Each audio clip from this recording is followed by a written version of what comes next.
All right, meteorologist Dean Davison, the weather pros, and responding fire. We're talking about what we're expecting this afternoon, and this evening. We're talking about afternoon, evening showers, thunderstorms, some severe, damaging winds, hail, and even isolated tornadoes are possible with this storm as they move to the east, and we get a massive cool down afterwards. But let's take a look at current radar.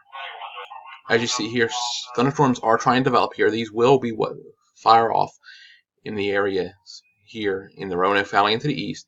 So when these storms hit this area, the humidity and the potential for severe weather will go up. And we'll keep an eye on those. That'll probably be after 2:30, 3 o'clock this afternoon before we really get in the juice.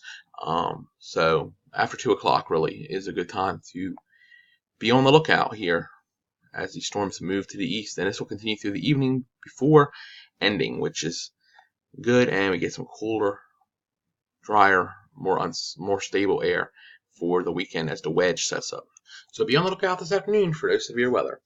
Temperatures will be in the 70s this weekend with much cooler air in the area. Keep you updated at Responding Fire. Meteorologist Dean Davison. Have a great evening and day.